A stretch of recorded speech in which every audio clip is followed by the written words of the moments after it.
The sun had barely risen on the horizon, and the soft morning light filtered through the cracks of the cave where Hermes, still a mischievous baby, was located. Lying in his makeshift crib, made of leaves and branches, the little god watched with curious eyes the world around him. His small, agile fingers moved restlessly. He was a restless spirit, always in search of adventure. And today, adventure was calling him. With a mischievous grin, Hermes began to rock his crib, using all his tiny strength to propel himself. With a precise push, the crib tipped over, and in the blink of an eye, the baby was on the ground, laughing with joy. "Freedom!" he exclaimed, although no one could understand his babble. With his innate persuasive skills, he circumvented the barriers that kept him trapped and, with a swift movement, slid out of the cave, feeling the cool breeze on his face.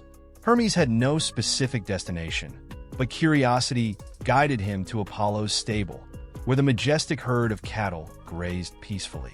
Upon arrival, his eyes sparkled at the sight of the cows, which seemed so imposing and elegant. "Wow, look at them," he murmured, cautiously approaching. "What if I just took a few? No one will notice." Meanwhile, Apollo, the god of light and music, was busy with his morning activities, unaware of the mischief that was about to unfold. Hermes, with a mischievous smile, decided to act. With surprising agility for a baby, he sneaked among the animals, grabbing a few cows, and in a quick motion, began to take his prize to a nearby cave. "Now, where can I hide them?" he thought, as he left false footprints in the soft earth, trying to mislead anyone who might suspect his antics. "If I create some footprints off to the side, no one will know it was me," he laughed, proud of his cunning. However, the tranquility of the morning was shattered by Apollo's shout, who, upon noticing the absence of his precious cattle, became furious. "Who dares to steal my herd?" he roared, his eyes blazing with rage. "I will find this thief, no matter the cost." Hermes, hearing the god's fury, couldn't contain his laughter. "This is going to be fun," he thought, as he hid in his cave, eager to see what would happen next. The little messenger of the gods had no idea that his prank would spark a rivalry that would change their lives forever. In the damp shadows of the cave, Hermes crouched down, his gaze brightening as he spotted a turtle resting in a corner. The creature's shell was robust, with a sheen that reflected the soft light entering through the cracks in the rock. The little god, always on the lookout for mischief, had a brilliant idea. "What if I used this for something grand?" he thought, his mind bubbling with inspiration. Gently, he picked up the turtle and began to examine its shell, sketching plans for a musical instrument. "A lyre! This will be magnificent!" exclaimed Hermes, his voice echoing off the cave walls. He began to work, using strings made from the guts of the cattle he had stolen earlier. With each note tested, the cave filled with soft, melodious sounds, as if nature itself was responding to his creativity. The mischievous baby was now becoming an artist, and the lyre was his first great achievement. Meanwhile, Apollo, in his relentless search, walked along the winding paths leading to the Oracle of Delphi. His heart pulsed with frustration. "How can a mere baby have left me so perplexed? This thief must be found," he murmured to himself, his eyes burning with determination. Upon arriving at the temple, he positioned himself before the Pythia, the priestess who spoke on behalf of the gods. "O great oracle, tell me who is responsible for the theft of my cattle," demanded Apollo, his voice resonating with urgency. The priestess, with an enigmatic air, shut her eyes and began to utter prophetic words. "The thief is a small being, a mischievous baby, and his name is Hermes. To uncover the truth, you must confront him in his cave." The oracle's words echoed in Apollo's mind as he prepared for the journey. "So it is him, the little Hermes," he thought, feeling a mix of anger and curiosity. "I will put an end to this mischief once and for all." With his heart racing and his mind filled with questions, Apollo headed toward the cave, determined to find the little thief who had dared to challenge his authority. Fate awaited them, and the tension in the air promised a meeting that would change their lives forever. Hermes settled in the cave, with the newly created lyre resting gently in his lap. He looked at the instrument, his heart pounding with anticipation. With a delicate movement, he began to pluck the strings, releasing soft notes that danced through the fresh air of the cave. The melodies were light, almost ethereal, like the breath of the wind between the leaves. The music reverberated off the rocky walls, creating an enchanting atmosphere that seemed to be in tune with the very gods themselves. The music soon caught the attention of Apollo, who was approaching, still with a face clouded by the anger of losing his herd. Upon hearing the melodious notes, his fury began to dissipate. Apollo hesitated at the entrance of the cave, his eyes fixed on Hermes, who was completely absorbed in his creation. The sun god could not help but feel a wave of confusion. Here was the thief, but also someone who was creating something beautiful. "You!" Apollo exclaimed, his voice choked with a mix of emotions. "How can you play something so beautiful and, at the same time, have stolen what was mine?" Hermes stopped, his gaze lifting to Apollo. The tension in the air was palpable. "Apollo, I just wanted to create something. The cows were a means to an end. Look, I didn't intend to.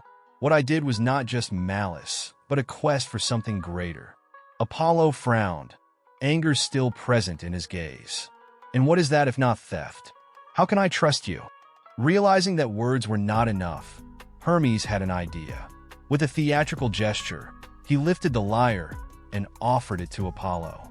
"But what if I offer you something in return? This lyre, this gift, a symbol of my friendship in exchange for your forgiveness. We could create together instead of fighting." Apollo hesitated, his hand slowly reaching toward the instrument, while the music still floated in the air. You really want us to be friends? After everything that has happened?" "Yes, Apollo. Music is more powerful than anger. We can create something grand together," Hermes replied, sincerity in his tone warming the atmosphere. Finally, Apollo accepted the lyre, and a new understanding began to blossom between the two. The rivalry that had once separated them was now transforming into an opportunity for union and creation. Apollo, still surprised by Hermes' proposal, looked at the mischievous baby with a mix of distrust and curiosity. The notes coming from the lyre were so soft and enchanting that he felt his anger dissipate. "You really are a prodigy, Hermes. How can a baby create something so beautiful?" he asked, his voice now softer. Hermes smiled, his eyes shining with joy. "Music is a gift, Apollo. It can heal even the deepest wounds. Let's play together." With an enthusiastic gesture, he began to play again, and Apollo, without thinking twice, joined him. The melodies intertwined, forming a harmony that echoed through the mountains, as if the very gods were listening. At the end of the song, the atmosphere around them felt lighter. Apollo, now with a genuine smile on his face, looked at Hermes and said, "I never thought I could find a friend in a cattle thief. You surprise me every moment, and you showed me that anger can be transformed into friendship. Let's go to Olympus. I want the other gods to hear our music," Hermes exclaimed with palpable enthusiasm. Apollo nodded, already envisioning the possibility of introducing his new friend to the other gods. "Yes, they will need to know about you. Your creativity is unique, Hermes. You can become much more than just the thief I thought you were." With that, the two gods set off toward Olympus, where white clouds gathered like a celestial cloak. Upon arriving, Apollo made a dramatic bow and announced, "Gods of Olympus, I present to you Hermes, the genius behind the lyre." The gods gathered, confused but intrigued. Hermes, with a mischievous smile, began to play the lyre again, filling the air with his melodies. In the midst of the performance, Zeus, who was watching from his throne, looked visibly impressed. "This young one has talent. He may be more useful to us than he realizes." After the performance, Zeus descended from his throne, his eyes fixed on Hermes. "You, my young one, deserve a reward for bringing so much joy to Olympus." With a majestic gesture, he made winged sandals appear, shining under the light of the sky. "These are yours, Hermes. With them, you will be the messenger of the gods." Hermes could hardly believe what he was hearing. "On the messenger? This is amazing." He jumped for joy, putting on the sandals that would allow him to fly through the skies. When he looked at Apollo, he felt that his life was about to change forever. With his new winged sandals, Hermes felt as if he could touch the heavens. As he glided through the clouds, he delivered messages with surprising agility, always with a mischievous smile on his face. The deities of Olympus greeted him, admiring his newly discovered skills. In one of his flights, Hermes noticed an unease in the air. The conversations among the gods, once light and cheerful, now hinted at discontent. Something is not right, thought Hermes, landing softly in one of the courtyards of Olympus. He approached Hera, who, with a worried expression, was talking to Athena. "What's going on? Why does everyone seem so tense?" he asked, glancing from one to the other. Athena sighed, adjusting her armor. "The rivalries among the gods are intensifying. Some are instigating conflicts, as if they desire chaos." Hera nodded, her gaze distant. "The messages coming in are full of accusations and distrust. We need to find out the source of this." Determined to resolve the situation, Hermes decided to investigate. He set out on new journeys, gathering information. During his travels, he overheard murmurs among some deities. "Did you hear what Aphrodite said about Poseidon? It's better to stay alert," one god whispered to another. Hermes remained attentive, realizing that the atmosphere of rivalry was spreading like a shadow. In a moment of inspiration, Hermes remembered a conversation he had with Dionysus, who mentioned a secret meeting among some gods. Intrigued, he decided to infiltrate. With cunning, he disguised himself and sneaked into the meeting place. Upon observing, he was shocked to realize that a treacherous god was manipulating the others, sowing discord. Who could be so petty? Hermes thought when a name came to mind: Ares, the god of war. Certain that Ares was behind the rising tension, Hermes decided he needed to alert Apollo and the other deities about the looming threat. With his lyre in hand, he prepared to gather his friends and devise a plan. "We need to act before it's too late," he murmured to himself as he flew to find Apollo. The fate of Olympus was in his hands, and time was essential. Hermes and Apollo met in a verdant field, where the sun shone brightly, reflecting the determination on their faces. After months of misunderstandings and unexpected alliances, the two gods were ready to confront Ares, the god of war, who had been responsible for sowing discord and rivalry in Olympus. "We need to be cautious, Apollo. Ares won't hesitate to use his strength," said Hermes, adjusting the winged sandals on his feet. The gentle breeze tousled Apollo's golden hair as he clenched his fists, his gaze fixed on the horizon. "I know, Hermes, but we can't allow him to continue causing chaos among the gods. The harmony of Olympus is at stake." Apollo replied fervently, his voice echoing determination. The two gods advanced toward the battlefield, where Ares awaited, surrounded by an aura of tension. The god of war, clad in gleaming armor and with a challenging gaze, smiled upon seeing them approach. "Ah, if it isn't my two favorite rivals. I see you've decided to team up. This will make the battle even more fun," taunted Ares, brandishing his sword. Hermes, undaunted, raised his lyre. "Music can be a powerful weapon, Ares. Prepare to face what you don't expect." With a delicate touch, he began to play a melody that resonated with the essence of friendship and harmony. Ares hesitated, his eyes narrowing as the music enveloped the field. Hermes' melody intensified, and Apollo joined in, their notes complementing each other's.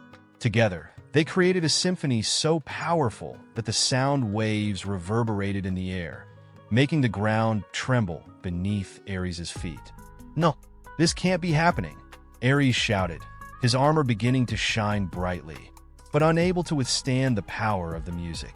The melody penetrated his essence, revealing the fragility behind his bravado.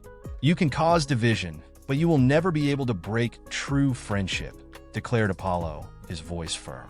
The music reached its climax, and Ares, unable to bear the force of harmony, fell to his knees, his sword slipping from his hand. At that moment, Zeus appeared, his imposing presence illuminating the field. "Ares, you were called to bring balance, not chaos. Your betrayal will not be tolerated, he declared, his voice reverberating like thunder. Punished and defeated, Ares vanished in a whirlwind of light, leaving Hermes and Apollo alone, catching their breath. "We did it, Hermes." "Music truly has a transformative power," said Apollo, smiling as he embraced his friend. "And our friendship is the best melody we could create together," replied Hermes, feeling a wave of gratitude and happiness. With the weight of conflict dissipated, they became the guardians of harmony among the gods, ready to face any challenge that Olympus might present.